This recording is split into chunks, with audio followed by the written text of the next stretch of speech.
Real মাদ্রিদের coach হয়ে এসে রদ্রিগো গোয়েসের প্রশংসা করেছিলেন জাভি আলোনসো। রদ্রিগো তার পরিকল্পনায় আছেন এবং তাকে শীর্ষ পর্যায়ের ফুটবলার মনে করেন বলেও উল্লেখ করেছিলেন। জাভির অধীনে ক্লাব বিশ্বকাপে রিয়ালের প্রথম ম্যাচের শুরুর একাদশেও ছিলেন এই ব্রাজিলিয়ান। ম্যাচের একমাত্র গোলও করান তিনি।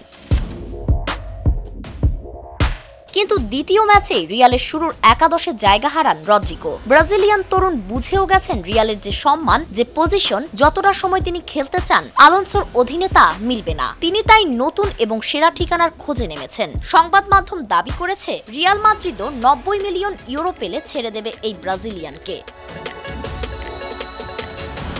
6 মৌসুম রিয়াল মাদ্রিদে খেলা রদ্রিগোকে দলে পেতে আগ্রহী ইউরোপের শীর্ষ পর্যায়ের বেশ কিছু ক্লাব। এর মধ্যে সবচেয়ে বেশি আগ্রহ দেখিয়েছে আর্সেনাল। মিকেল আর্তেতার অধীনে গানাররা ভালো ফুটবল খেলেছে, কিন্তু সাফল্যের মাপকাঠি শিরোপা ঘরে তুলতে পারছে না। মিকেল আর্তেতা মনে করেন তার সিস্টেমে রদ্রিগো খুবই কার্যকরী একজন ফুটবলার হবেন। আর্সেনাল অবশ্য নিকো উইলিয়ামসের বিষয়ে খোঁজ নিচ্ছিল। তিনি বার্সায় যোগ দেওয়ায় রদ্রিগোয় পূর্ণ মনোযোগ দিতে পারে গানাররা। এছাড়া আর্সেনাল লেফট ব্যাকে খেলা গ্র্যাভিয়েল মার্টিনেল্লিকে ছেড়ে দিতে চায়। রদ্রিগোও মূলত রিয়াল মাদ্রিদ ছাড়তে যাচ্ছেন লেফট উইঙ্গে খেলার সুযোগ না পেয়ে, যেটা আর্সেনালে মিলবে তো বটেই, দলটির মূল খেলোয়াড়ও হবেন তিনি। গ্রীষ্মে একজন লেফট উইঙ্গার কিনবে বায়ার্ন মিউনিখ। এরই মধ্যে তারা মার্টিনেল্লির বিষয়ে খোঁজ খবর নিয়েছে বলে খবর। নিকো উইলিয়ামসেও আগ্রহী ছিল।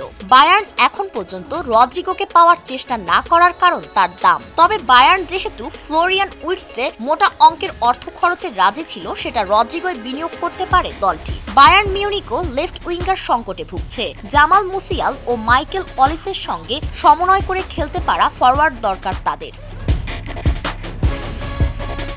গত মৌসুম সেরা 4 শেষ করে চেলসি চ্যাম্পিয়ন্স লিগে খেলা নিশ্চিত করেছে। তবে সত্য হলো দলটির সাফল্যের পেছনে মিডফিল্ডাররাই ভূমিকা রেখেছেন। ক্লাবটির ফরওয়ার্ড লাইনে প্রতিভাবান ও দক্ষ ফুটবলারের অভাব আছে। রদ্রিগোর মতো একজন হতে পারে চেলসির জন্য স্বপ্নের যুক্তি। অবশ্য ক্লাবটির অস্থিরতা, বারবার মালিকানা ও কোচ বদল হওয়া প্রজেক্ট থেকে ডাক আসলেও রদ্রিগো সাড়া দেবেন কিনা বলা কঠিন।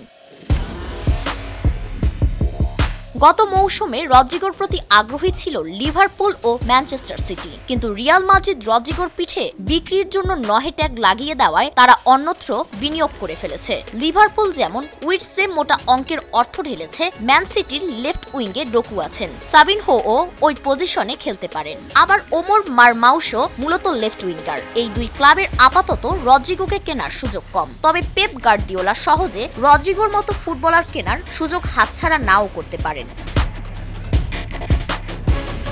রুবেন আমোরিম নতুন প্রজেক্ট দাঁড় করাতে চান, যে প্রজেক্ট এরই মধ্যে ম্যাথিউস কুনিয়া যোগ দিয়েছেন। রদ্রিগো হতে পারে তার স্বপ্নের সাইন। যদিও ম্যানিউ এক যুগ ধরেই অস্থিরতার মধ্য দিয়ে যাচ্ছে। বছর বছর ফুটবলার কিনে ছেড়ে দেওয়া, কোচ পরিবর্তন, চ্যাম্পিয়ন্স লিগে জায়গা না পাওয়া, এসব কারণে ওই প্রজেক্টে খুব একটা সাড়া রদ্রিগোর দেওয়ার কথা নয়। Sports desk, Naya Diganta.